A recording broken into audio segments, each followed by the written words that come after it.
Kharge ಸಂಪಾದಕತ್ವದಲ್ಲಿ ಜಿಎನ್ಎಸ್ news ಸಾಗರ ಸುತ್ತದ ಆಚೆ ಈಚೆ ಶನಿವಾರದ news ಅಪ್ಡೇಟ್ಗೆ ತಮಗೆ ಸ್ವಾಗತ. ಮುಖ್ಯಾಂಶಗಳು: ಜಿಗಳೆಮನೆ ಅಗ್ನಿವೀರ ಪ್ರಜ್ವಲ್ ಅಪಘಾತದಲ್ಲಿ ನಿಧನ, ಸರ್ಕಾರಿ ಗೌರವಗಳೊಂದಿಗೆ ಅಂತ್ಯ ಸಂಸ್ಕಾರ, ವೀರಯೋಧನ ನಿಧನಕ್ಕೆ ಕಂಬನಿ ಮಿಡಿದ ಗ್ರಾಮಸ್ಥರು, ಶೋಕ ಸಾಗರದಲ್ಲಿ ಜಿಗಳೆಮನೆ ಗ್ರಾಮ, ವೀರಯೋಧನ ಅಗಲಿಕೆಗೆ ಸಂತಾಪ ಸೂಚಿಸಿದ ಶಾಸಕರು, ಯೋಧನ ಅಕಾಲಿಕ ಮರಣಕ್ಕೆ ಸುಭಾಷ್ ಚಂದ್ರ ಸ್ನೇಹಿತರು ಸಂತಾಪ, ಜೂನಿಯರ್ ಕಾಲೇಜ್ ಪ್ರತಿಭಾ ಪುರಸ್ಕಾರ, ಸುವರ್ಣ ಸಂಭ್ರಮದಲ್ಲಿ ಸರ್ವರು ಪಾಲ್ಗೊಳ್ಳಲು ಶಾಸಕರ ಕರೆ, ಕಾಂಗ್ರೆಸ್ ಕಚೇರಿಯಲ್ಲಿ ಕ್ವಿಟ್ ಇಂಡಿಯಾ ಚಳವಳಿ ದಿನಾಚರಣೆ, ಸಾಗರದಲ್ಲಿ ಜನಾಕರ್ಷಣೆಗೆ ಪಾತ್ರವಾದ ಹಲಸಿನ ಮೇಳ, ಹಲಸಿನ ಖಾದ್ಯ ಸವಿದು ಮೇಳಕ್ಕೆ ಸಹಕರಿಸಲು ಶಾಸಕರು ಮತ್ತು ಡಾಕ್ಟರ್ ರಾಜನಂದಿನಿ ಕರೆ. ಈಗ ಸುದ್ದಿಯ ವಿವರ. ಸಾಗರ ತಾಲೂಕಿನ ಉಳ್ಳೂರು ಗ್ರಾಮ ಪಂಚಾಯಿತಿ ವ್ಯಾಪ್ತಿಯ ಜಿಗಳೆಮನೆ ಗ್ರಾಮದ ಅಗ್ನಿವೀರ ಯೋಧ ಪ್ರಜ್ವಲ್ ಮೈಸೂರಿನಲ್ಲಿ ನಡೆದ ರಸ್ತೆ ಅಪಘಾತದಲ್ಲಿ ಶುಕ್ರವಾರ ಮೃತಪಟ್ಟಿದ್ದಾರೆ. ಮೃತರ ಅಂತ್ಯ ಸಂಸ್ಕಾರವು ಶನಿವಾರ ಸ್ವಗ್ರಾಮ ಜಿಗಳೆಮನೆಯಲ್ಲಿ ಸಕಲ ಸರ್ಕಾರಿ ಗೌರವಗಳೊಂದಿಗೆ ನಡೆಯಿತು. ಪ್ರಜ್ವಲ್ ಅವರು 2 ವರ್ಷದಿಂದ ಭಾರತೀಯ ಸೈನ್ಯದಲ್ಲಿ ಸೇವೆ ಸಲ್ಲಿಸುತ್ತಿದ್ದರು. ಜಿಗಳೆಮನೆಯ ರಾಮಚಂದ್ರ ಮತ್ತು ರಾಜೇಶ್ವರಿ ದಂಪತಿಗಳ ಪುತ್ರರಾದ ಪ್ರಜ್ವಲ್ ಕಳೆದ ವಾರ ರಜೆ ಹಿನ್ನೆಲೆಯಲ್ಲಿ ಗ್ರಾಮಕ್ಕೆ ಆಗಮಿಸಿದ್ದರು. ಖಾಸಗಿ ಕಾರ್ಯನಿಮಿತ್ತ ಮೈಸೂರಿಗೆ ಹೋಗಿದ್ದಾಗ ಬೈಕ್ ಅಪಘಾತದಲ್ಲಿ ಅವರು ಮೃತಪಟ್ಟಿದ್ದರು. ಶುಕ್ರವಾರ ಸಂಜೆ ಮೃತದೇಹವನ್ನು ಸ್ವಗ್ರಾಮಕ್ಕೆ ತರಲಾಗಿತ್ತು. ಪ್ರಜ್ವಲ್ ಮದ್ರಾಸ್ ಇಂಜಿನಿಯರಿಂಗ್ ಗ್ರೂಪ್ನಲ್ಲಿ ತರಬೇತಿ ಮುಗಿಸಿ ಸಿಕ್ಕಿಂನಲ್ಲಿ ಸೇನೆಗೆ ನಿಯೋಜನೆಗೊಂಡಿದ್ದರು. ಬಾಲ್ಯದಿಂದಲೂ ಸೇನೆಯಲ್ಲಿ ಸೇವೆ ಸಲ್ಲಿಸಬೇಕು ಎನ್ನುವ ಇಚ್ಛೆ ಪ್ರಜ್ವಲ್ ಹೊಂದಿದ್ದರು. ಅತ್ಯಂತ ಕ್ರಿಯಾಶೀಲವಾಗಿದ್ದ ಅವರ ನಿಧನ ಕುಟುಂಬ ಹಾಗೂ ಸ್ನೇಹಿತರನ್ನು ಘಾಸಿಗೊಳಿಸಿದೆ. ಶಾಸಕ ಹಾಗೂ ಅರಣ್ಯ ಕೈಗಾರಿಕಾ ಅಭಿವೃದ್ಧಿ ನಿಗಮದ ಅಧ್ಯಕ್ಷ ಗೋಪಾಲಕೃಷ್ಣ ಬೇಳೂರು ಶನಿವಾರ ಜಿಗಳೆಮನೆ ಗ್ರಾಮಕ್ಕೆ ಭೇಟಿ ನೀಡಿ ಅಂತಿಮ ದರ್ಶನ ಪಡೆದು ಮಾತನಾಡಿದರು. ಸ್ನೇಹಿತರು ಹಾಗೂ ಮಾಜಿ ಯೋಧರಾದ ಸುಭಾಷ್ ಚಂದ್ರ ತೇಜಸ್ವಿ ಮಾತನಾಡಿದರು. ತಾಲೂಕಿನ ವೀರ ಸೈನಿಕ ಅಗ್ನಿವೀರ ಇದರಲ್ಲಿ 2 ವರ್ಷ ಆಯಿತು ಸೈನಿಕ ಸೇರಿಕೊಂಡು. ನಿನ್ನೆ ಚಾಮರಾಜನಗರದಲ್ಲೂ ಕೂರ್ಗ ಹತ್ರ ಅದ್ಭುತವಾಗಿ ಆಕ್ಸಿಡೆಂಟ್ ಆಗಿ ಇವತ್ತು ಸಾವನ್ನಪ್ಪಿದ್ದಾರೆ. ಭಾಳ ನೋವಾಗುತ್ತೆ. ಯಾಕಂದರೆ ಇಷ್ಟು ಚಿಕ್ಕ ವಯಸ್ಸಿನಲ್ಲಿ ತನ್ನ ಕನಸು ಕಂಡುಕೊಂಡಿದ್ದ ಅವ್ರ ತಂದೆ ತಾಯಿಗಳು ಸಹ ಭಾಳ ಕನಸನ್ನು ಇಟ್ಕೊಂಡಿದ್ದರು. ಬಹುಶಃ ಈ ರೀತಿಯ ಒಂದು ದುರಂತ ಭಾಳ ಅನ್ಯಾಯ ಆಗಿದೆ, ಕುಟುಂಬಕ್ಕೆ ಕಷ್ಟ ಆಗಿದೆ. ಅದಕ್ಕಿಂತ ಹೆಚ್ಚಾಗಿ ನಮ್ಮ ರಾಜ್ಯಕ್ಕೆ ಒಬ್ಬ ಯೋಧನ ಕಳ್ಕೊಂಡದ್ದು ಭಾಳ ದುಃಖ ಆಗ್ತದೆ. ಯಾಕಂದರೆ ಮುಂದೆ ಭಾಳ ಅಗ್ನಿವೀರಲ್ಲಿ ಹೋದವರೆಲ್ಲ ಭಾಳ ಮುಂದಿನ ದೇಶಕ್ಕಾಗಿ, ನಾಡಿಗಾಗಿ ನನ್ನ ಬದುಕಟ್ಟಬೇಕು, ಇರಬೇಕು ಅನ್ನೋದು ಉದ್ದೇಶ ಇಟ್ಕೊಂಡು ಹೋದಂಥ ಇವತ್ತು ಈ ದುರಂತ ಆಗಿದೆ. ನಿಜವಾಗ್ಲೂ ಸಾಗರ ತಾಲೂಕಿಗೆ, ಅದರಲ್ಲೂ ನಮ್ಮ ತಾಲೂಕಿಗೆ ಒಂದು ಇದರಲ್ಲಿ 2ನೇದು ಇದು. ಇತ್ತೀಚೆಗೆ ಹೊಸನಗರದಲ್ಲಿ ಈ ಸರಿ ಈ ಸಾಗರದಲ್ಲಿ ಒಬ್ಬರು ಈ ಥರ ನೋವುಗಳನ್ನು ನಮಗೆ ಕೊಡ್ತಾ ಇದ್ದಾರೆ. ಈ ಥರ ದುರಂತ ಆಗಬಾರ್ದು. ಸೈನಿಕರಿಗೆ ಏನು ಗೌರವ ಕೊಡಬೇಕು ಅದೆಲ್ಲ ತಾಲೂಕು ಆಡಳಿತದಿಂದ ಅವರ ಕಮಾಂಡೋ ಏನಿದೆ, ಅವರೆಲ್ಲ ಏನಿದೆ, MCC ಅವರು ಏನಿದೆ, ಎಲ್ಲರೂ ಬಂದು ಅವರು ಗೌರವವನ್ನು ಅರ್ಪಿಸಿದ್ದಾರೆ. ನಂತರ ಈಗ ಅವರು ಅವ್ರ ಕುಟುಂಬದವರು ಏನು ಅವರು ಶಾಸ್ತ್ರ ಎಲ್ಲ ಮುಗಿದ ನಂತರ ಅವರು ಎಲ್ಲಿ ಜಾಗ ಇದು ಮಾಡಿದ್ದಾರೆ ಅಲ್ಲಿ ಸಮಾರಂಭಕ್ಕೆ ಅವಕಾಶ ಇದೆ. ಇದು ಭಾಳ ಬೇಸರ ಸಂಗತಿ. ಇದರಿಂದ ಕುಟುಂಬಕ್ಕೆ ಎಲ್ಲರೂ ರೈತ ಕುಟುಂಬದಲ್ಲಿ ಬಂದಂಥ ಶ್ರೀ ರಾಮಚಂದ್ರ ಮತ್ತು ರಾಜೇಶ್ವರಿ ಮಗನಾದಂಥ ಪ್ರಜ್ವಲ್ ಜಿಗಳೆಮನೆ ಗ್ರಾಮದಲ್ಲಿ ಮಕ್ಕಳೊಂದಿಗೆ ಮಕ್ಕಳಾಗಿ ಅತ್ಯಂತ ಆತ್ಮೀಯವಾಗಿ ಬೆಳೆದಂಥ ಹುಡುಗ. ಹಾಗೆಯೇ ಅವ್ರ ತಂದೆ ಕೂಡ ಮೈಸೂರಿನಲ್ಲಿ ಒಂದು ಖಾಸಗಿ ಶಾಲೆಯಲ್ಲಿ ಕೆಲಸವನ್ನು ಮಾಡ್ತಾಯಿದ್ರು. ಅಲ್ಲೇ ಅವನನ್ನು ಓದಿಸಿ ಅವರ ಕಷ್ಟದಲ್ಲಿಯೂ ಕೂಡ ಅತ್ಯುತ್ತಮವಾದ ಒಂದು ಹುದ್ದೆಯನ್ನು, ದೇಶ ಸೇವೆಯನ್ನು ಮಾಡುವಂಥ ಕನಸನ್ನು ಕಂಡಂಥವರು ತನ್ನ ಮಗನನ್ನು ಈ ಒಂದು ಹುದ್ದೆ ಕಳಿಸಿದರು. ಆದರೆ ದುರಾದೃಷ್ಟವಶಾತ್ ಇವತ್ತು ಈ ಊರಿನಲ್ಲಿ ಅವನ ಒಂದು ಸಂತಾಪ ದಿನವನ್ನು ಆಚರಿಸುವಂಥ ಸಂದರ್ಭದಲ್ಲಿ ತುಂಬ ದುಃಖ ಆಗ್ತಾಯಿದೆ. ಅದನ್ನು ನಾವು ಯಾವ ರೀತಿ ವ್ಯಕ್ತಪಡಿಸ್ಬೇಕು ಅನ್ನೋದು ಆಗ್ತಾಯಿಲ್ಲ. ಯಾಕಂದರೆ ಎಷ್ಟು ಆತ್ಮೀಯ ಆಗಿದ್ದ ಅಂದರೆ ಅವನನ್ನು ನಾವು ಅಷ್ಟು ದೂರದಲ್ಲೂ ಕೂಡ ನೋಡಿದರೆ ನಮ್ಮೂರಿನಲ್ಲೇ ಇದ್ದಾನೇನೋ. ಪ್ರತಿದಿನ ಇಲ್ಲಿ ಬಂದಾಗ ಪ್ರತಿಯೊಬ್ಬರನ್ನು ಮಾತಾಡಿಸಿ ವಿಶ್ವಾಸದಿಂದ ಕರ್ಕೊಂಡು ಹೋದಂಥ ಇದ್ದಂಥ ವ್ಯಕ್ತಿ. ನಮಗೆ ತುಂಬ ಇವತ್ತು ಅವನನ್ನು ಕಳ್ಕೊಂಡು ದುಃಖ ಆಗ್ತಾಯಿದೆ. ಈ ವೀರ ಯೋಧನಿಗೆ ಆತ್ಮೀಯವಾಗಿ ನಾವು ಬೀಳ್ಕೊಡ್ತಾ ಅವನ ಆದರ್ಶ ನಮ್ಮ ಊರಿಗೆ ಸದಾಕಾಲ ಇರಲಿ ಅಂತ ಹೇಳ್ಕೊಳ್ತಾ ನಾವು ಈ ಸಂದರ್ಭ. ಬಹಳ ದುಃಖದಾಯಕವಾದಂಥ ವಿಚಾರ. ನಮ್ಮ ಉಳ್ಳೂರು ಗ್ರಾಮ ಪಂಚಾಯಿತಿಯ ಈ ಜಿಗಳೆಮನೆ ಗ್ರಾಮದ ಯೋಧನಾಗಿರ್ತಕ್ಕಂಥ ಪ್ರಜ್ವಲ್ ಆರ್ ನಮ್ಮನ್ನು ಅಗಲಿದ್ದಾನೆ ಅಂತ ಹೇಳೋದಕ್ಕೆ ಭಾಳ ವಿಷಾದ ಆಗುತ್ತೆ. ಇವತ್ತಿನ ದಿವಸ ಭಾಳಷ್ಟು ಭಾರತೀಯ ಸೇನೆಯಲ್ಲಿ ನೌಕರಿ ಮಾಡ್ತಕ್ಕಂಥ ಎಲ್ಲ ಏನು ನಮ್ಮ ಯಂಗ್ ಜನ್ರೇಷನ್ ಏನಿದೆ ಅಗ್ನಿವೀರಲ್ಲಿ ಹೋಗಿರ್ತಕ್ಕಂಥವ್ರು ಅವ್ರ ಬಗ್ಗೆ ಒಂದು ಮಾತನ್ನ ನಾನು ಈ ಸಂದರ್ಭದಲ್ಲಿ ಬಹಳ ಮುಖ್ಯವಾಗಿ ಹೇಳೋದಕ್ಕೆ ಇಷ್ಟಪಡ್ತೀನಿ. ಏನು ಅಂತಂದ್ರೆ, ದಯವಿಟ್ಟು ತಮ್ಮ ಸೇವಾ ಅವಧಿಯಲ್ಲಿ ರಜೆ ಮೇಲೆ ಬಂದಿರ್ತೀರಾ, ನಿಮ್ಮ ಕುಟುಂಬ ಇದೆ, ಎಲ್ಲರ ಜೊತೆಗೆ ನೀವು ಓಡಾಡ್ತಕ್ಕಂಥ ಪ್ರಸಂಗ ಇರುತ್ತೆ ಅಂತ ಸಂದರ್ಭದಲ್ಲಿ ಏನು ಮೋಟರ್ ಸೈಕಲ್ ಅಲ್ಲಿ ಓಡಾಡ್ತೀರಾ ಸಂದರ್ಭದಲ್ಲಿ ಬಹಳ ಜಾಗೃತೆಯಿಂದ ಓಡಾಡಬೇಕು, ಎಚ್ಚೆತ್ಕೊಂಡು ಓಡಾಡಬೇಕು ಅಂತಕ್ಕಂಥ ಮಾತನ್ನ ಈ ಸಂದರ್ಭದಲ್ಲಿ ಹೇಳ್ತೀನಿ. ಯಾವುದೇ ರೀತಿಯಾದಂತಹ ಈ ರೀತಿಯಾದಂತಹ ಅಪಘಾತಗಳು ಮುಂದೆ ಮರುಕಳಿಸಬಾರದು. ಯಾಕೆಂದ್ರೆ ನೋಡಿ, ಈಗ ಕುಟುಂಬಕ್ಕೆ ಎಷ್ಟೊಂದು ನಷ್ಟ ಆಗಿದೆ.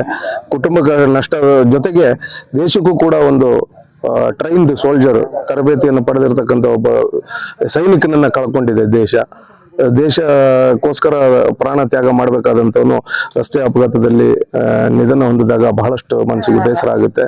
ಆದ್ದರಿಂದ ದಯಮಾಡಿ ನಮ್ಮ ಯುವ ಸೈನಿಕರಲ್ಲೆಲ್ಲ ಕೂಡ ನಾನು ಇದನ್ನ ಕೇಳ್ಕೊಳ್ಳೋದಕ್ಕೆ ಇಷ್ಟಪಡ್ತಾ ಇದ್ದೀನಿ. ನೀವು ಊರಿಗೆ ಬಂದಾಗ ಮೋಟರ್ ಸೈಕಲ್ನಲ್ಲಿ ಆದಷ್ಟು ನಿಧಾನವಾಗಿ ಬಹಳ ಜಾಗ್ರತೆಯಿಂದ ಈ ರೀತಿಯಾದಂತಹ ಅಪಘಾತಗಳಾಗದೆ ಹೋದ ರೀತಿಯಲ್ಲಿ ಬೈಕನ್ನ ಸ್ಕೂಟರ್ನ ಚಲಾಯಿಸಬೇಕು ಅಂತ ಹೇಳಿ ಮಾತನ್ನ ಹೇಳ್ತೀನಿ. ಹಾಗೇನೆ ನಮ್ಮ ಏನು ಪ್ರಜ್ವಲ್ ಅಗಲಿದಾನೆ, ಅದು ನಮ್ಮ ಗ್ರಾಮಕ್ಕೆ, ತಾಲೂಕಿಗೆ, ಜಿಲ್ಲೆಗೆ, ಇಡೀ ಕರ್ನಾಟಕಕ್ಕೆ, ದೇಶಕ್ಕೆ ಕೂಡ ಒಂದು ದೊಡ್ಡ ನಷ್ಟ ಅಂತ ಈ ಸಂದರ್ಭದಲ್ಲಿ ಹೇಳ್ತಾ ಬಹಳ ದುಃಖದಾಯಕವಾದಂಥ ಭಾವಪೂರ್ಣ ಶ್ರದ್ಧಾಂಜಲಿಯನ್ನ ಮಾಜಿ ಯೋಧರ ಕಲ್ಯಾಣ ಟ್ರಸ್ಟ್ ಸಾಗರ ವತಿಯಿಂದ ನಾವು ಹೃತ್ಪೂರ್ವಕವಾಗಿ ಸಲ್ಲಿಸ್ತಾ ಇದ್ದೀವಿ. ಸುಭಾಷ್ ಚಂದ್ರ ತೇಜಸ್ವಿ. ಶನಿವಾರ ಬೆಳಿಗ್ಗೆ ಯೋಧ ಪ್ರಜ್ವಲ್ ಅವರಿಗೆ ಸರ್ಕಾರದ ವತಿಯಿಂದ ಅಂತಿಮ ಗೌರವ ಸಲ್ಲಿಸಲಾಯಿತು. 3 ಸುತ್ತು ಕುಶಾಲ ತೋಪು ಹಾರಿಸಲಾಯಿತು. ಗ್ರಾಮದ ಸಾವಿರಾರು ಜನರು ಅಂತ್ಯ ಸಂಸ್ಕಾರದ ಮೆರವಣಿಗೆಯಲ್ಲಿ ಪಾಲ್ಗೊಂಡಿದ್ದರು. ಅತ್ಯಂತ ಕಡು ಬಡತನದ ಕುಟುಂಬಕ್ಕೆ ಪ್ರಜ್ವಲ್ ಆಸರೆಯಾಗಿದ್ದರು. ಇದೀಗ ಇರುವ ಆಸರೆಯನ್ನು ಸಹ ಕಳೆದುಕೊಂಡ ಕುಟುಂಬ ಸಂಕಷ್ಟಕ್ಕೆ ಸಿಲುಕಿದೆ. ನೀವು ಓದಿದ ಕಾಲೇಜಿನ ಸುವರ್ಣ ಮಹೋತ್ಸವ ಯಶಸ್ಸಿಗೆ ಎಲ್ಲರೂ ಕೈಜೋಡಿಸಿ. ನನ್ನನ್ನು ಸೇರಿದಂತೆ ನಮ್ಮ ಕಾಲೇಜು ಎನ್ನುವ ಹೆಮ್ಮೆಯನ್ನು ವ್ಯಕ್ತಪಡಿಸಲು ಸುವರ್ಣ ಮಹೋತ್ಸವ ಅತ್ಯಂತ ಸೂಕ್ತ ಸಂದರ್ಭ ಎಂದು ಶಾಸಕ ಹಾಗೂ ಅರಣ್ಯ ಕೈಗಾರಿಕಾಭಿವೃದ್ಧಿ ನಿಗಮದ ಅಧ್ಯಕ್ಷ ಗೋಪಾಲಕೃಷ್ಣ ಬೇಳೂರು ತಿಳಿಸಿದರು. ಸಾಗರದ ನಗರಸಭಾ ರಂಗಮಂದಿರದಲ್ಲಿ ಶನಿವಾರ ಸರ್ಕಾರಿ ಪದವಿ ಪೂರ್ವ ಕಾಲೇಜಿನ ಪ್ರತಿಭಾ ಪುರಸ್ಕಾರ, ಇಕೋ ಕ್ಲಬ್ ಸೇರಿದಂತೆ ವಿವಿಧ ಶೈಕ್ಷಣಿಕ ಚಟುವಟಿಕೆಗಳನ್ನು ಉದ್ಘಾಟಿಸಿ ಅವರು ಮಾತನಾಡುತ್ತಿದ್ದರು. ಪ್ರಾಚಾರ್ಯ ಸತ್ಯನಾರಾಯಣ್ ಕೆಸಿ ಕಾರ್ಯಕ್ರಮದ ಅಧ್ಯಕ್ಷತೆ ವಹಿಸಿ ಮಾತನಾಡಿದರು. ಪ್ರತಿಭಾ ಪುರಸ್ಕಾರ ಕುರಿತು ಮಾತನಾಡಿದರು.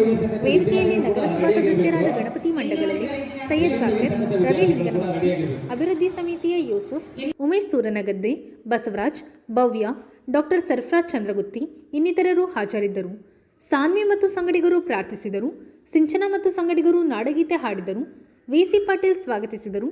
ವಸುಧಾ ಕೆ ವಂದಿಸಿದರು. ಅಭಿನಯ ಮತ್ತು ಆಯುಷಾ ಕಾರ್ಯಕ್ರಮ ನಿರೂಪಿಸಿದರು.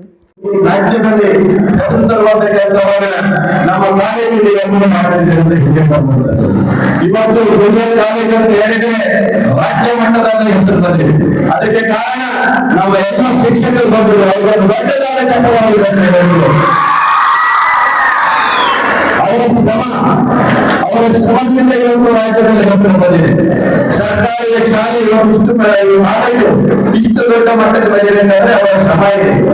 ಆ ಶ್ರಮ ಹಾಕಿರುವುದರಿಂದಾನೆ ಇವತ್ತು ನಮ್ಮ ಕಾಲೇಜಿಗೆ ಹೆಸರು ತಂದುಕೊಂಡಿದ್ದಾರೆ. ಅದೆಲ್ಲ ನಮ್ಮ ಸಿಡಿಸಿಯ ಸದಸ್ಯರು, ನೂತನ ಸದಸ್ಯರು ಸಹ ಅವರೆಲ್ಲರ ಶ್ರಮ ಇದೆ. ಒಟ್ಟಾಗಿ ಶಿಕ್ಷಣದಲ್ಲಿ ಯಾವಾಗ ಬದಲಾಗಿದೆ. ನಾನು ಗುರುವಿನ ಕಾಲೇಜಿಗೆ ಎಲ್ಲ ವಿದ್ಯಾರ್ಥಿಗಳಿಗೆ ಹೇಳಲಿಕ್ಕೆ ಇವತ್ತು ಆ ಖಂಡಿತ ಹೋದಾಗೆ ನಾನು ಸಂದರ್ಭದಲ್ಲಿ ಆಚಾರ್ಯ ಈಗಾಗಲೇ ಉತ್ತಮವಾದಂತಹ ಒಳ್ಳೆ ಟ್ರೈನಿಂಗ್ ಮಾಡಿಸಬೇಕು. ಅಲ್ಲಿ ಒಂದು ಅಡಿಗಳನ್ನು ಕೊಡಬೇಕು, ಎಲ್ಲವನ್ನೂ ಕೊಡಬೇಕು ಅನ್ನೋದು ತೀರ್ಮಾನ ಮಾಡಿದೆ.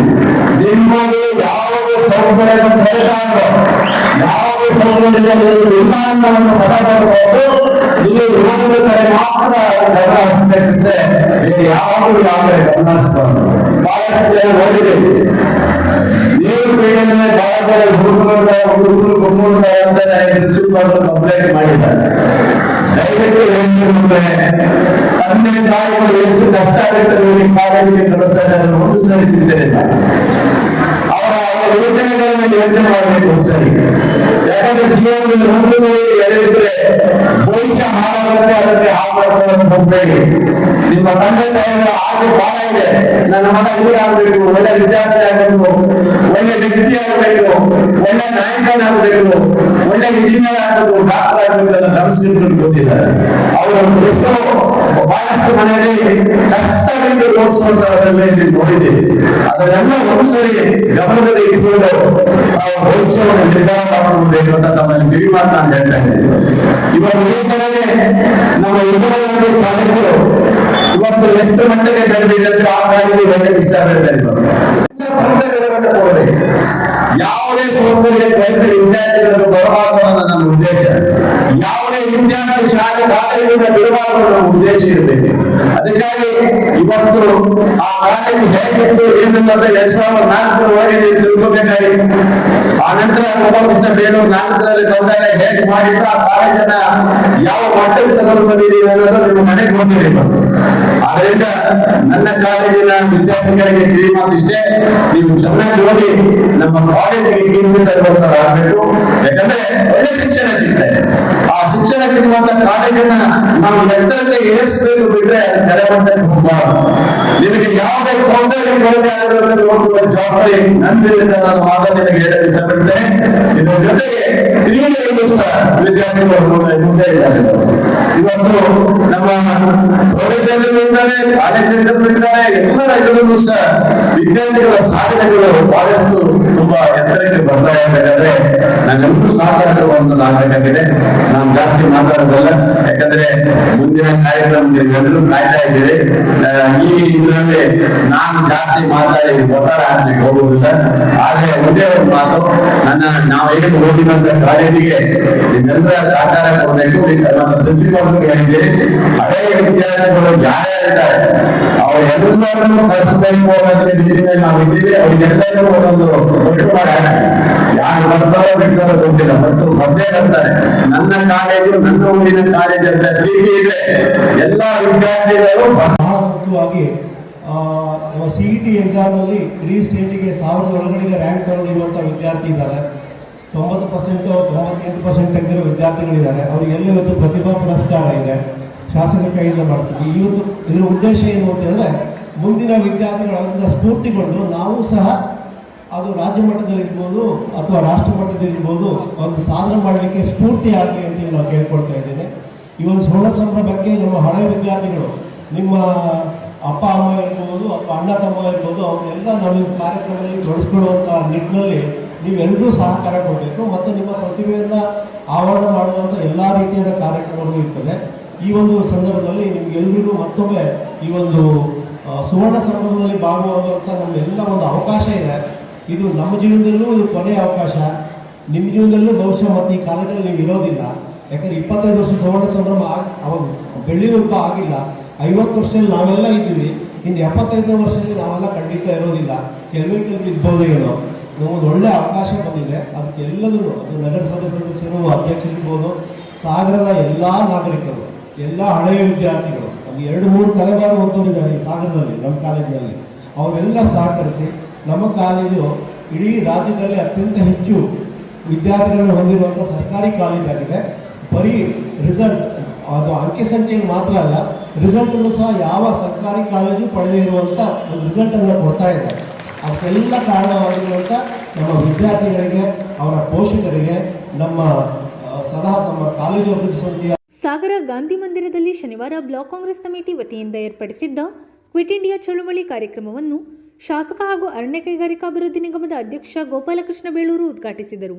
ಈ ಸಂದರ್ಭದಲ್ಲಿ ಬ್ಲಾಕ್ ಕಾಂಗ್ರೆಸ್ ಅಧ್ಯಕ್ಷ ಕಲಸೆ ಚಂದ್ರಪ್ಪ, ನಗರ ಅಧ್ಯಕ್ಷ ಸುರೇಶ್ ಬಾಬು, ಪ್ರಮುಖರಾದ ಮಹಾಬಲ ಕೌತಿ, ದಿನೇಶ್ ಡಿ, ಗಣಪತಿ ಮಂಡಗಳಲೆ, ಸೈಯದ್ ಜಾಕಿರ್, ಅನ್ವರ್ ಬಾಷಾ, ತಾರಾಮೂರ್ತಿ, ಗಿರೀಶ್ ಕೋವಿ, ಆನಂದ್ ಭೀಮನೇರಿ, ವಿಲ್ಸನ್ ಗೊಂಸಾಲ್ವಿಸ್, ಸದ್ದಾಂ, ರವಿ ಲಿಂಗನಮಕ್ಕಿ ಇನ್ನಿತರರು ಹಾಜರಿದ್ದರು. ನಮ್ಮ ಪಾರಂಪರಿಕ ಖಾದ್ಯಗಳನ್ನು ಪರಿಚಯಿಸುವ ಕೆಲಸವಾಗಬೇಕು. ಹಲಸು ಅತ್ಯಂತ ಜನಪ್ರಿಯ ಹಣ್ಣುಗಳಲ್ಲಿ ಒಂದಾಗಿದ್ದು, ಅದರ ಮೇಳವನ್ನು ಆಯೋಜಿಸಿ ಜನರನ್ನು ಹಲಸಿಗೆ ಇನ್ನಷ್ಟು ಹತ್ತಿರ ಮಾಡುವ ಕಾರ್ಯಕ್ರಮ ಅಭಿನಂದನಾರ್ಹವಾದದ್ದು ಎಂದು ಶಾಸಕ ಹಾಗೂ ಅರಣ್ಯ ಕೈಗಾರಿಕಾಭಿವೃದ್ಧಿ ನಿಗಮದ ಅಧ್ಯಕ್ಷ ಗೋಪಾಲಕೃಷ್ಣ ಬೇಳೂರು ತಿಳಿಸಿದರು. ಸಾಗರದ ಬ್ರಾಸಂ ಸಭಾಭವನದಲ್ಲಿ ಶುಕ್ರವಾರ Rotary club inner wheel unique ರೈತ ಉತ್ಪಾದಕರ ಸಂಘದ ವತಿಯಿಂದ ಏರ್ಪಡಿಸಿದ್ದ ಹಲಸಿನ ಮೇಳವನ್ನು ಉದ್ಘಾಟಿಸಿ ಅವರು ಮಾತನಾಡುತ್ತಿದ್ದರು. ಸಾಮಾಜಿಕ ಕಾರ್ಯಕರ್ತೆ ಡಾಕ್ಟರ್ ರಾಜನಂದಿನಿ ಕಾಗೋಡು ಮಾತನಾಡಿದರು. ರೋಟರಿ ಕ್ಲಬ್ ಅಧ್ಯಕ್ಷ ಕೆಎಸ್ ಗೌತಮ್ ಕಾರ್ಯಕ್ರಮದ ಅಧ್ಯಕ್ಷತೆ ವಹಿಸಿದ್ದರು. ವೇದಿಕೆಯಲ್ಲಿ ಗಣೇಶ್ ಶೆಟ್ಟಿ, ಕೆಎನ್ ಶ್ರೀಧರ್, ನಾಗರಾಜ್ ಹೆಗಡೆ, ರಜನೀಶ್ ಇನ್ನಿತರರು ಹಾಜರಿದ್ದರು.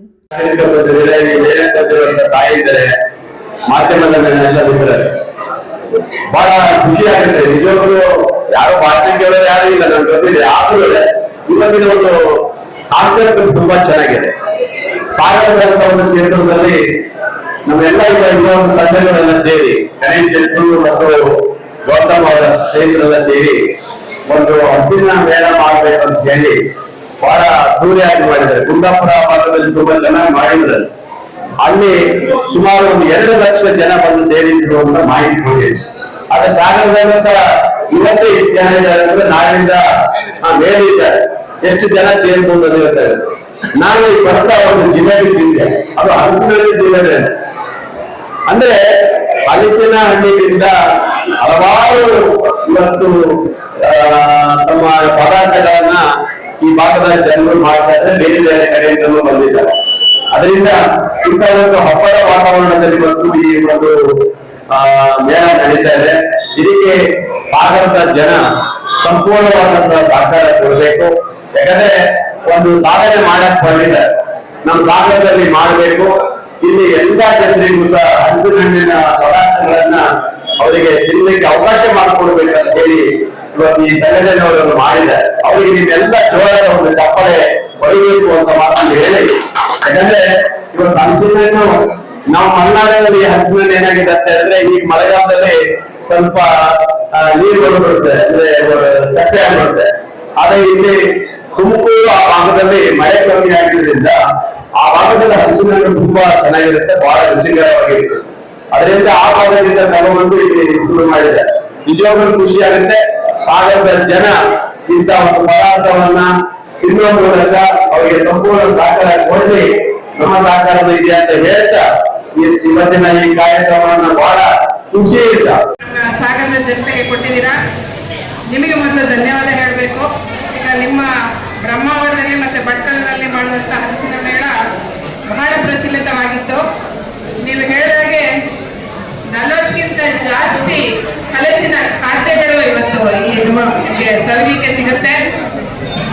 ನಾವು ಯಾಕೆ ನಮ್ಮ ಯುವಕರಿಗೆ ಮತ್ತೆ ಮಕ್ಕಳಿಗೆ ಗೋ ಫಾರ್ ಲೋಕಲ್ ಅಂದ್ರೆ ಬರೇ ಬರ್ಗರ್ ಪಿಜ್ಜಾ ತಿನ್ನೋರಿಗೆ ಹಲಸಿನಿಂದ ನಮ್ಮ ಇಲ್ಲಿ ಸಿಗುವಂತ ಸ್ಥಳೀಯ ಹಣ್ಣುಗಳನ್ನ ಉಪಯೋಗಿಸ್ಬೇಕು, ಅದರಿಂದ ಮಾಡುವ ಖಾದ್ಯಗಳನ್ನ ನಮ್ಮ ಮಕ್ಕಳು ನಾವು ಸವಿಬೇಕು.